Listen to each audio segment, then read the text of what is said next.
Hi everybody and welcome back to my channel. My name is Amelia and here on this channel we talk about writing, journaling, and productivity to help you curate a life that you love. So today I wanted to give you guys some of my top tips for getting into journaling if you are a beginner, if you don't really know how to start or how to keep it as a routine. If you don't know, I already have 2 videos about getting into journaling or journaling tips for beginners, but I wanted to kind of grab some of my top favorites as well as some new ones that I haven't mentioned before on this channel that I think could really help you guys in your journaling process and in your journey to make journaling a habit. So, without further ado, let's just go ahead and get into this video. So my first tip for getting into journaling is to find a journal that you actually like. And I've mentioned this before, I've mentioned it on my blog, and I've mentioned it like everywhere. I find a lot of value in finding a journal that works for you. It has to feel right. It has to look right. You won't use your journal if you don't like it. I actually wrote a blog post very recently on how to amplify your journaling process by just picking a journal that suits you. So if you want to see that blog post, I will put a link down in the description box below because I think that knowing what you want in a journal is really important. For a few examples, do you prefer a hardback journal or one that's a bit more flexible? Do you like lines? Do you want dots or blank pages? Do you like leather or do you like a different material for your cover? Do you like colorful? Do you like neutral? And I think those things really play into why we use a journal and why we don't. I mentioned it before in one of my other videos, but I used to write in a composition notebook. That was what I used in college because I had no money, but I hated writing in it. I filled the pages no matter what because I had to for our homework assignments, but I really didn't like writing in it because it didn't lay flat and it just felt kind of weird and awkward to write in. It was also not that appealing to look at, so yeah, I can't say my best work was ever in that journal. So I highly recommend that you go and find a journal that actually suits your needs and one that will encourage you to participate with it. Alright, so my next tip is actually not completely my own, but it's something that I read recently in Essentialism by Greg McKeown, and his ideology is that whenever you start something, you should start small. And he did use journaling as an example, which is why I'm bringing it up here, but I think a lot of us, when we start a new habit, when we want to get into journaling specifically, we try to go big or go home. We spend our first few days just pouring into pages and writing page after page of thoughts and all kinds of stuff, but then we end up burning ourselves out. So my advice to you is to start small. Journal for only 5 minutes at a time, or journal for 1 prompt a day, or just journal and then stop before you're ahead. And by that I mean, if you're journaling in stream of consciousness, or free journaling as I call it, then end before you really feel like you've covered everything. Stop writing when you feel like you still have a little bit more to say, but you're not going to say it, if that makes any sense. I've been doing this a lot recently because I found myself getting burnt out from writing a little too much. So now I write down the first few things that come to mind, and then at some point, typically after about maybe 20 minutes, I just stop. I just stop writing because I find that when you stop while you're ahead, it pushes you to want to write more later on.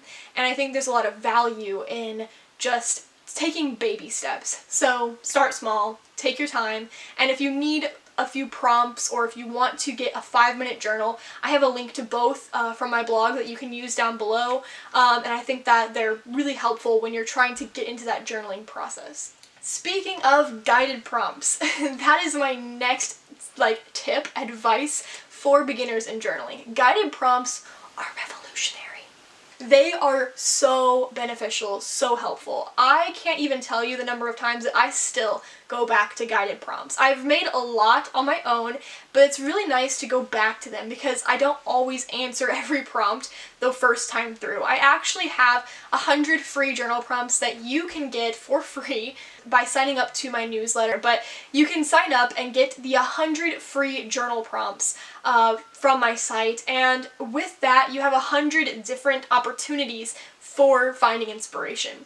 I also have a bunch of blog posts about it, so again, if you want to see more journal prompts, be sure to check out my blog. But I have found that guided prompts have really helped me grow as a writer because I struggle sometimes to figure out what I want to talk about. I struggle to get my thoughts out on the page. I struggle with free journaling, and guided prompts kind of bring me back. I have a few videos on this channel as well that cover guided prompts, and if you've seen me do it, you know that I like to write down the prompt and leave some space before I write down the next one. That way I, again, don't overwrite, and I also am able to kind of focus on journaling and writing rather than focusing on searching for something to write about.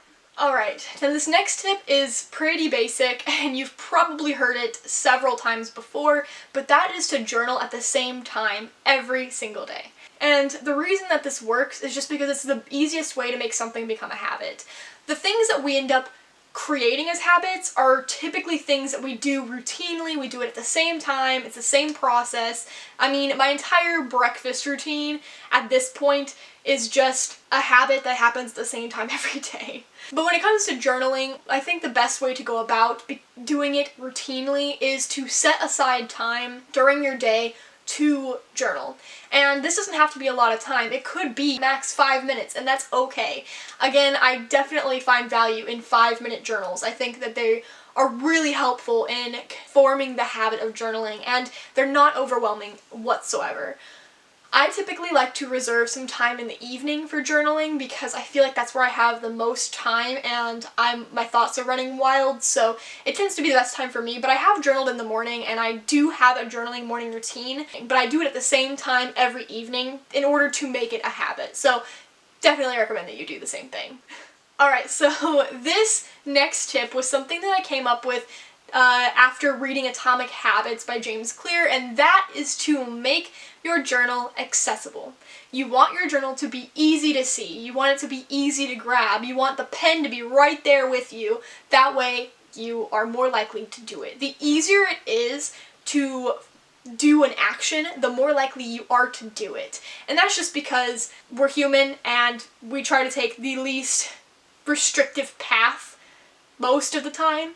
I think a good example of this that doesn't equate to journaling is choosing between apples and chips. If you put the apples on the table right there where you can see it, you're more likely to grab an apple than a chip if you kept it in the cabinet.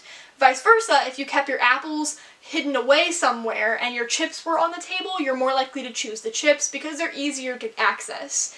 If you have a journal and you want to make it more accessible, I think one of the easiest ways to do it is to put it on your nightstand. Have your journal and your pen right there ready for you in the morning or the evening so it's easy to grab and easy to use. I personally keep my journal in my living room. It's underneath the top part of my coffee table, but I keep my journal right there where I can grab it, kind of near my other art supplies because it's just easiest to do so. And sometimes at night I'll just leave my journal on top of the table where I can grab it and use it later. This works for me because I live in a household where I know my other housemate will not be snooping through my journal entries. Obviously, if you live in a different home or you live with your parents or your siblings, it can be kind of challenging to have that out in the open, but you can put it somewhere like on top of a dresser or just somewhere really easy to access in your own bedroom, and that's what I used to do when I was younger, so that would be my advice to you. Okay, this next tip has more to do with the mentality behind journaling, and that is to take your time and be gentle with yourself. I think a lot of us tend to be really harsh if we don't live up to those habit standards that we set for ourselves. We tend to punish ourselves and berate ourselves for failure, and I don't think that we should do that when it comes to journaling. Journaling should be something that is inviting and exciting and welcome. It should be calming, and I don't think that punishing yourself for not journaling 1 or 2 days in a row is the way to go about it.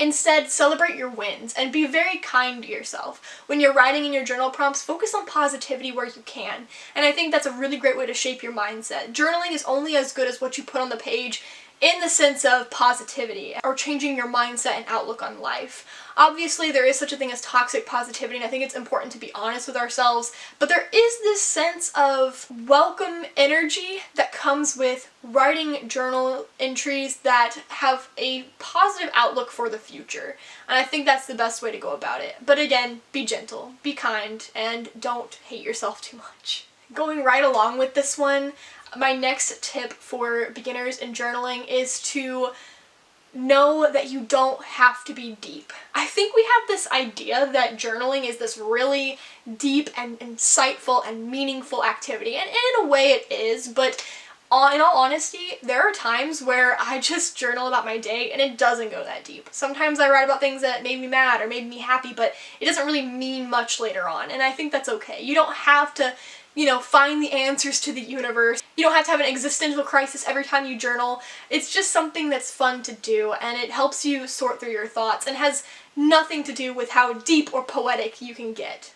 Going along with that one, nobody has to see your journal. Nobody has to read your thoughts, and it doesn't have to be perfect as far as grammar, punctuation, metaphors, and all of that. It doesn't have to be artistic. It can be messy. It can just be you, and nobody else has to read it. You don't have to feel pressured thinking that someone else is going to be looking through your journal, because in all honesty, if it goes the right way, nobody ever will. And I think that's important because it's more of an introspective activity that helps you get to know yourself and has nothing to do with anyone else. It doesn't have to do with impressing anyone, and I think that's one of the reasons I really love journaling, just because it's mine and it's mine alone. Alright, this next tip is a bit, I wouldn't say it's beginner level. I would say it's something a bit more complicated. Basically, my tip here is to have multiple journals if need be. And personally, I do, and it feels like every few months I gain another journal, somehow, some way. I have a whole video on 13 ways to use empty notebooks if you have them laying around, and I think that it kind of illuminates this idea that you don't have to cram everything into one journal.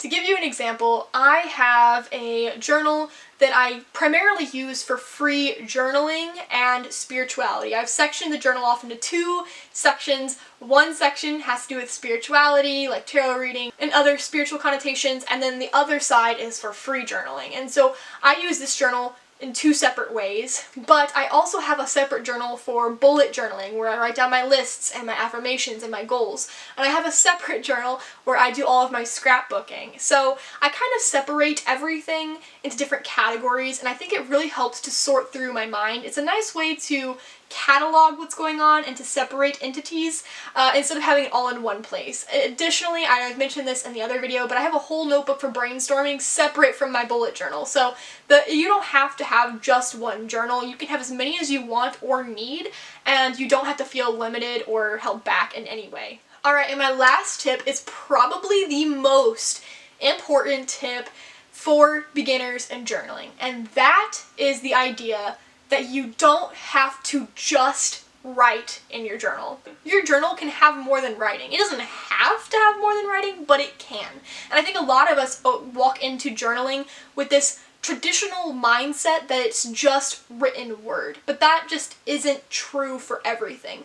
Bullet journaling has a lot of art, and it has a lot of room for trackers and for making an agenda for your day or your week. There's art journals where it's strictly for sketches. There are journals for scrapbooking and mood boards. There is so much you can do with a journal, and it doesn't have to be just writing. If you haven't already, I definitely recommend you watch my video on visual journaling because it kind of takes you away from this idea that journaling has to be primarily written word.